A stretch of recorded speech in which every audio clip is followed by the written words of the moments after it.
Hi,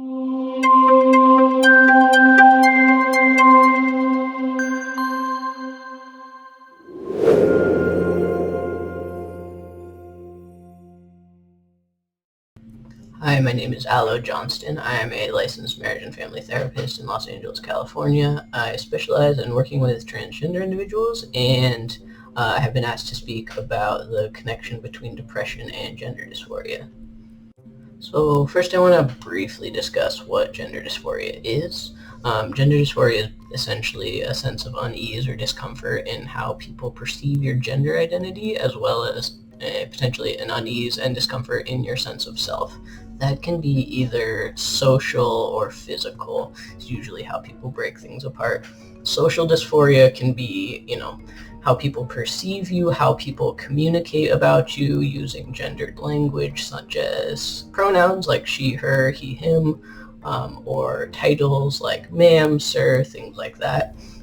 The way we interact with each other, and a transgender person could feel gender dysphoria for being misgendered is a term that you will hear often in terms of someone using the incorrect pronouns, or just a relationship that does not feel like it aligns with the transgender person's sense of self. Physical dysphoria, potentially, I think it's discussed more often, which is dysphoria and a sense of unease in your physical body. So a lot of times that is feeling as if certain body parts don't belong, or a person feels that they are lacking certain body parts or traits that typically align with their gender identity. Those are usually things that would lead to someone deciding to take hormone replacement therapy or have surgery in order to allow that to abate a bit.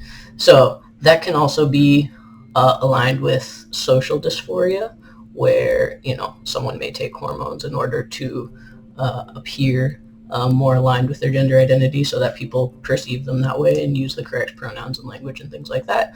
But also sometimes physical dysphoria is just sort of on its own terms. A person feels discomfort with, I don't feel as though I should have breasts, or I do feel as though I should have breasts, but this is not the body that I have, and therefore I need interventions in order to ease that sense of discomfort. So essentially, for a transgender person, dysphoria in a sense where they don't feel that they have access to the care that they need, whether that be hormones, surgery, or even social transition, potentially legal transition, which can be name change, things like that. A person is obviously going to feel trapped, stuck, unable to, have their needs met, which can lead to this feeling of depression. And oftentimes people start to feel incredibly shut down and incapable of taking any action, because again, what is the point of taking action if there's no solution? Why would you bother fighting if you have no ability to get your needs met? So in the case where someone does not have access to transition-related care, gender-affirming care, they often are going to find themselves increasingly depressed, increasingly shut down, increasingly unable to, move through the world and even do daily tasks such as school or work or things like that. And this can eventually, and often does, lead to suicidal ideation of, what is the point continuing with life if I will never be able to live a life where I have what I need, if I will never be able to be happy? And this does not only lead to suicidal ideation, but suicidal attempts and, suicide itself. And I think you can see that through a ton of research that transgender people often have incredibly high rates of suicidal ideation and attempts of suicide. And this is very much reduced when gender-affirming care is available to them. So the diagnosis of gender dysphoria itself in the DSM, for example, is complicated because it encompasses someone's physical and mental experiences, whereas most diagnoses are either sort of a physical medical diagnosis around someone's body, or a psychological diagnosis that simply encompasses the brain. Gender dysphoria sort of spans an experience that is both mental and physical, and therefore, becomes sort of complicated in the ways that we discuss it. So when it comes to a transgender person, you have two options in terms of care. You can either attempt to change a person's brain, or you can attempt to change a person's body. We have a long history of attempting to change people's brains, and that is called conversion therapy. And it has been proven time and time again to be ineffective and increase depression, anxiety, suicidal ideation, which is also true for other members of the LGBTQ population, other lesbian, gay, bisexual, queer people, that conversion therapy has never proven to be effective. It does not seem possible to change someone's brain to make them either straight or cisgender, which is cisgender meaning the term of a person who identifies with the sex that they were assigned at birth, so not a transgender person. Some quick statistics about conversion therapy. There was one study from UCLA's William Institute in 2019 that showed that LGBT youth who had undergone conversion therapy were nearly twice as likely to consider and attempt suicide than those who hadn't. There was another study run by San Francisco State University in 2018 that found suicide attempts were more than double among LGBTQ adults whose parents had tried to change their sexual orientation, compared with LGBT adults who reported that they had never undergone any conversion efforts. Other research showed that there are lower levels of self-esteem and lower levels of life satisfaction and so on when you start to look at conversion therapy. What research has shown time and time again is that access to this gender-affirming care saves people's lives. So access to have the ability and the agency to take control of medical decisions for one's body, the ability to, move through the world. Again, as I spoke of, legal changes as well, people having the ability to change their legal documents such as name and gender marker on, passports, driver's licenses, things like that. And, all of these changes have shown, people having access to these changes have shown that it greatly reduces suicidal ideation. People's quality of life improves dramatically, even with tiny changes. There's research that shows even a parent affirming their child's chosen name, or having a teacher, or any single adult, greatly reduces suicidal ideation.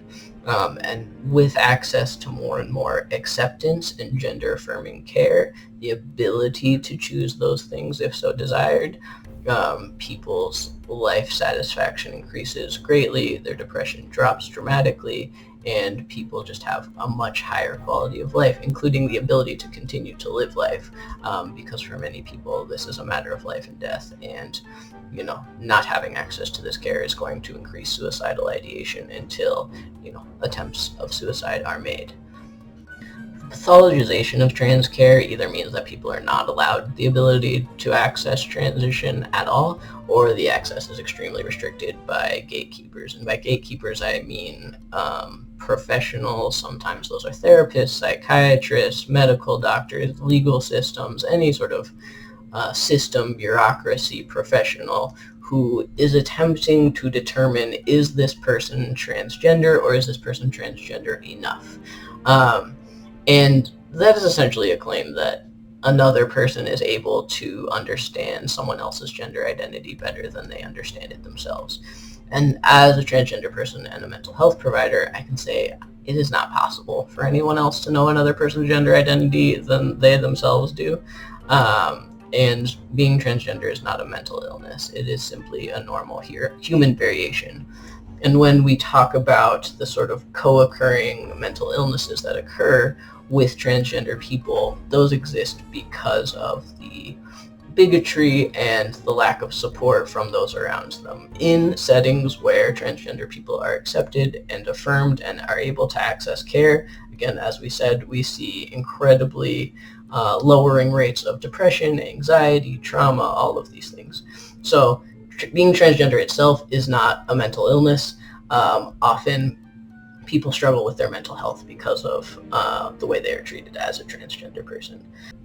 So all of that is to say there is a very clear connection between depression and gender dysphoria, in that when people do not have access to gender-affirming care, do not have the ability to make decisions around their own bodies, do not have the agency to live as they choose, then depression increases dramatically.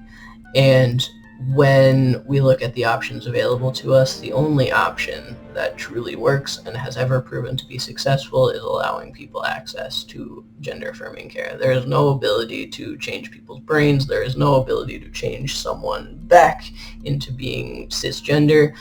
It simply, again, is a human variation, much like being gay.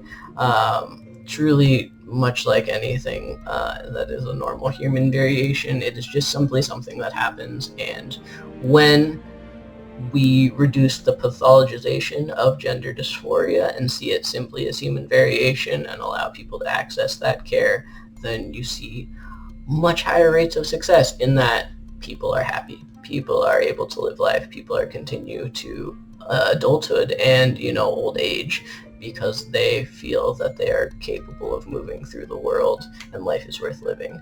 And that is the only option. There is no option to undo this or restrict care in a way that is going to make the problem go away. You simply will have, again, a greater number of people who have severe mental health crises and, again, suicidal ideation because they don't have access to what they need.